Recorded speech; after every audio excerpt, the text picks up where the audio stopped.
Gepleyer Azatlyk radiosu. Öňüňizde saglyk hormatly dinleyijiler, eferde habarlar günnäli ulen men ýokşanany gurban.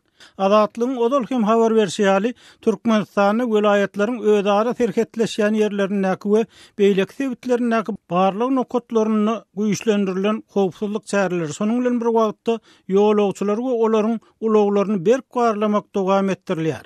Barlyk nokatlaryndäki jogapkar resmiýetleriniň käýeriniň tasdiklamagyna görä, oktyabr aýynyň aýagyndan bäri dowam edýän barlyklar ýurda gaçak getirilýän harytlaryň öňüni almak üçin görülýän çäreler bilen bagly. Emma Azatlygyň hökümete ýakyn çeşmesi bu barlyklaryň diňe gaçak harytlar bilen bagly häkimiýetleriň howpsuzlyk aladalarynyň güýçlenenligini habar berýär.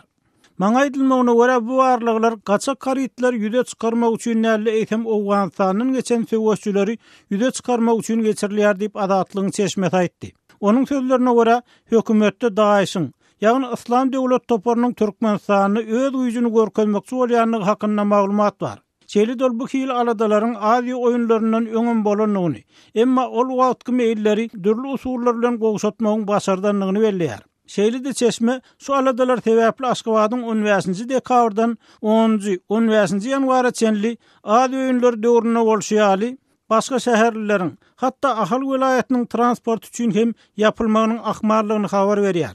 Azat Ýewropa Azatlyk radiosynyň Merkez Aziýa ýurtlar boýunça eksperti Bruce Pannier bu habar barada pikirini paýlaşyp, Türkmen hökümetiniň howpsuzlyk ýagdaýynyň hususan içerik howpsuzlykdan aşa alada galýanlygynyň öňräkden belli bolanlygyny aýtdy. Well, the first thing I would have to say is that we know for a long time the Turkmen government is extremely concerned about security, especially internal security. Şeýle-de ekspert şuýlyň maý, iýun aýlaryny Owganstanyň Türkmenistana geçenligi çak edilýän adamlaryň öz maglumatyna görä Islam döwlet toparynyň agdalary bolup durýanlygyny belledi.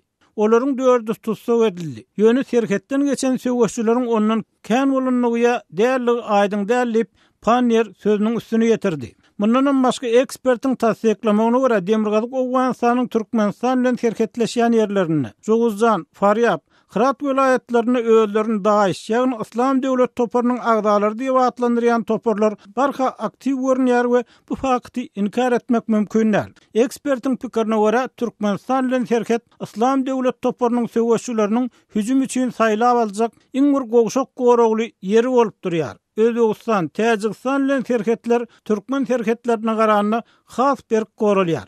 Azatlygyň çeşmesiniň döwlet diýwanyna çeşme sarlanyp berýän ýene bir maglumatyna görä, Türkmenistandaky barlyklaryň güýçlendirilmegi, ýurtdaky ykdysady kynçylyklar, halkyň hökümetden nägileliginiň ösmegi we içerki gozgolanylaryň turmak ähtimallygynyň öňüni almak bilen bagly.